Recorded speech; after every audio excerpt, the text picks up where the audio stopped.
Hi, I'm Maybe Burke, and you're watching Makeup for Lost Time. This is my makeup series for trans women and other people who feel like they missed a few steps when it came to learning about makeup. Now, before we actually dive into talking about how we apply makeup, we're first going to talk about the tools we use to apply that makeup. Because in reality, a product can only get you so far, and how you apply can actually change the results you get. Before we dive in, I also want to note that you can have built-in tools that you can use to apply things. Now, there are obviously products that are tools within themselves, like mascaras and certain eyeliners. But there are also products that come with built-in tools, and plenty of other tools to play with. I'm going to basically break us into I'm going to break the tools we use into a couple of different sections, going with brushes, and then sponges, puffs, and then miscellaneous eye and brow tools. Actually, brushes is probably going to be broken up between face brushes and eye brushes too. We'll figure it out when we get there. And there's really no right or wrong way to apply any makeup.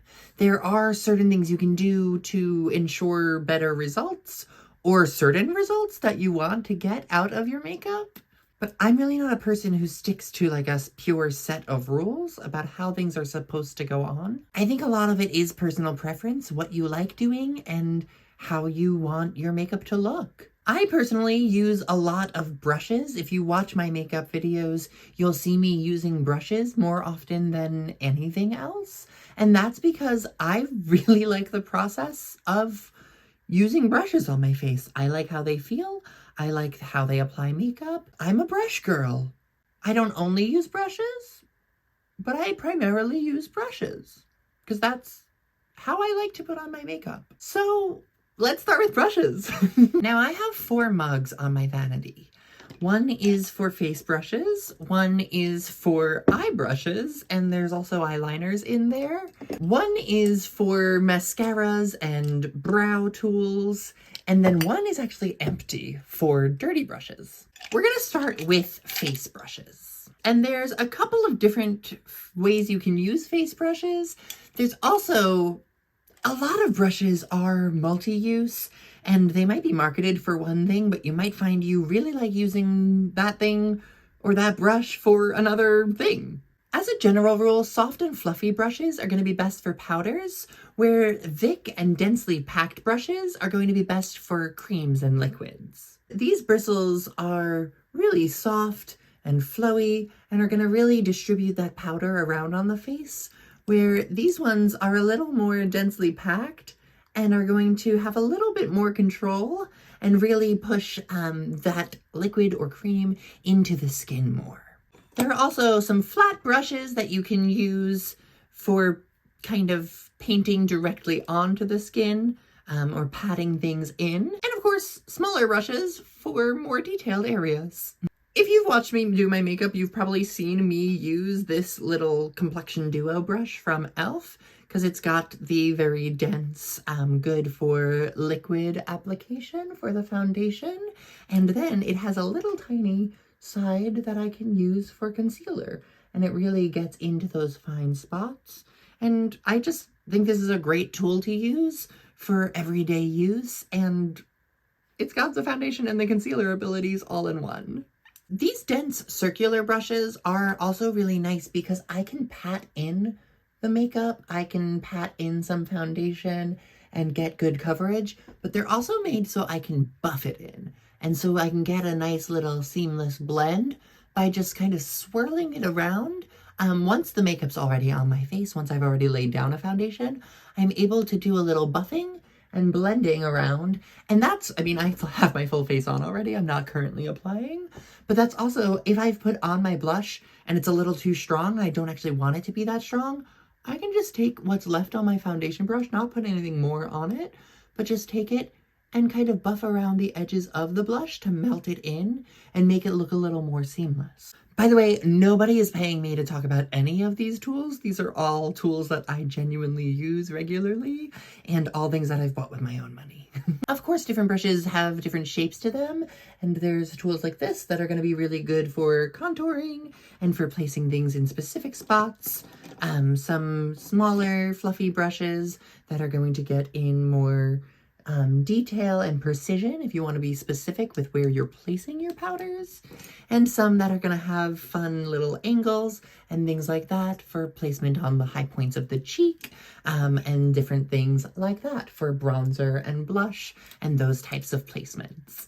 As I mentioned before, what brushes are intended for are not always what you need to be using them for. For example, I have this other e.l.f. brush that's actually the putty primer applicator from e.l.f. that I've found I really like using for cream blushes and bronzers. That's not what it's intended for, but I really like it for that. And so I can use it for that because it's my makeup and I'm allowed to, and I bought it. So different brushes are going to give you different shapes, different control, and different leverage with the product you're using. And so a similar logic here applies when we're talking about eye brushes, but there are a lot of different shapes and different ways that eye brushes can help you to work in certain areas. It's always good to have some type of a soft, fluffy kind of brush to do a lot of blending and shading on your eyes. Having different sizes of blending brushes can be helpful, but you don't actually need a ton of things. You can probably do most eye looks with like 3 brushes. There's these flatter, dense little brushes that are going to be good for packing some pigment onto your lid and making sure that you get a nice distribution of color. Of course, there's also these tinier, smaller brushes that are going to be really good at getting into the really delicate areas and really making sure that you can have precision and control over where you're placing things, which is also really important around your eyes, making sure that things are going in the right spot and things are not falling into the wrong areas. I think in terms of eye brushes, the only other important things to talk about are going to be flat angled brushes like this Sephora 22. That is how I did my eyeliner this morning with this brush. That gives you really, really fine control over lines and things like that. And then a similar brush that's going to give you the same version of control is going to be something with a really fine point. And you can use like literal paintbrushes that are this shape as well. It's also really helpful when using brushes for your eyes in particular to always have a fluffy brush that you don't actually dip into your eyeshadow or put any pigment on, just to be able to blend things out and to make sure that you have a little bit control and something to not necessarily erase, but to help blend out. So you're going to want to be using that either with absolutely nothing on it, or you can also go in with your translucent powder a little bit just to soften and blur out some edges if you want a really diffused and really soft, smoky look. That's my crash course overview on brushes. The good thing is that a lot of brushes will come with an explanation of what they are supposed to do. Like this brush here actually tells me on the, I don't know if you can see that, I'm bad at being an influencer. You can see on the handle of the brush, it tells me that it's a crease brush. And so it's meant to help me put pigment in on my crease. One thing that we'll learn more when we're going into actually applying makeup and how we put things on is that how you hold your brush is also going to give you different results. And so if you hold your brush really close to where the bristles are and you are having a lot of steady control there, you're actually going to have a firmer hold and you're going to deposit more pigment onto your eye or the skin or whatever brush you're using. Where if you actually loosen up that grip a little bit and come a little further away from the bristles, you're going to have lighter pressure and it's going to get you that more like diffused look and be a lighter and softer blend. I'm not saying one is better than the other. I'm saying different techniques will get you different things. And full disclosure, for years, I rotated with essentially the same 2 brushes when it came to my eyes. I would use this one brush to put a darker shade in my crease, and I just liked the shape of it, how it had like this little angle here, and I could draw in on my crease right there. And then again, I used this flat, dense brush to pack a lighter shade onto my lid. You could do a lot with just these 2 brushes. And then if you wanted to add in a liner, if you're using a cream liner or something like that, these 3 brushes can actually get you a lot. I might add in something lighter and fluffy to blend with, but these 2 got me through years of applications. You don't need this many brushes. This is fun for me. And I like playing around with different ones. And when I use a lot of different colors, I don't always clean my brushes every day, which is another thing we'll talk about cleaning. I like to have a lot of brushes so that I have options to use more for different colors. But you don't need that.